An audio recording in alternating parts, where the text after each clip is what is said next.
Sino si Teodora Alonso?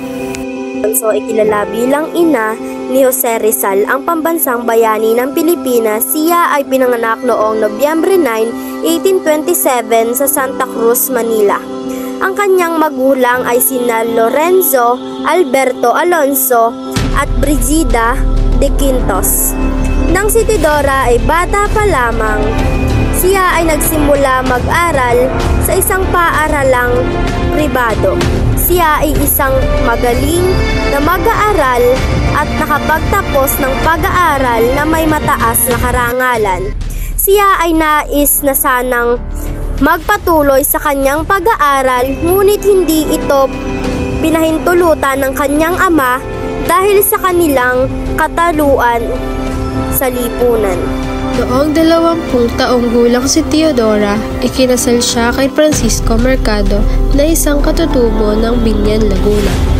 Ang dalawa ay nanirahan sa Calamba kung saan sila ay nakikibahagi sa agrikultura. Nakamit nila ang kasaganaan dahil sa kanilang industriya.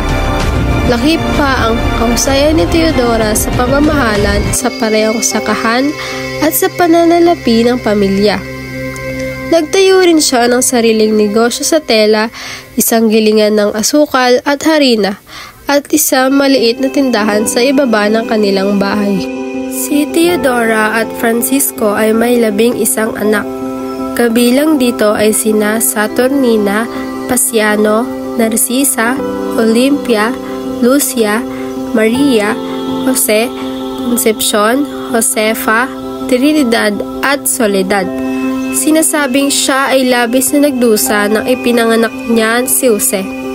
Ang lahat ng kanilang mga anak ay ipinag-aral sa mga respetadong kolehiyo sa Maynila. Ngunit si Jose lamang ang tanging anak na ipinadala sa Europa. Nais ni Jose na kumuha ng medisina, partikular na ophthalmology, upang magamot ang lumalalang paningin ni Teodora. Si Jose Rizal, siya ay nagkaroon ng malaking impluwensya sa buhay ng kanyang anak, lalo na sa kanyang pagiging edukado at makabayan. Si Teodora ay kilala rin bilang isang aktivistang kababaihan. Siya ay kasapi ng La Liga Pilipina, isang organisasyong binuo ni Jose Rizal upang magbigay boses sa mga Pilipino at magtulungan upang makamit ang kalayaan ng Pilipinas mula sa mga Kastila. Siya rin ang nanguna sa pagbili ng mga kasangkapan upang magtayo ng kanyang sariling tindahan. Si Teodora ay namatay noong 13, buwan ng Agosto taong 1911 sa edad na 83 taong gulang. Siya ay tinuturing bilang isang modelo ng kababaihan sa Pilipinas dahil sa kanyang kahusayan sa edukasyon, pagiging mapagkakatiwalaan sa negosyo at pagiging aktivista para sa kalayaan ng kanyang bansa. Ano ang mga nagawa ni Teodora Alonso sa Pilipinas? Si Teodora ay isang magaling na mag-aaral at nakapagtapos ng paaralan na may mataas na karangalan. Dahil sa kanyang kahusayan sa edukasyon, siya ay nagturo ng mga batang babae sa kanilang bahay.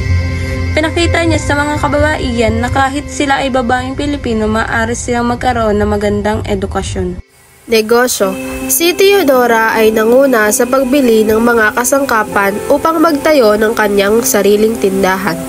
Ipinakita niya ang kanyang kahusayan sa negosyo at pagiging mapagkakatiwalaan. Dahil sa kanyang mga tagumpay sa negosyo, nagkaroon ng inspirasyon ang mga kababaihan upang sumali sa negosyo. Pagpapalawak ng kaalaman.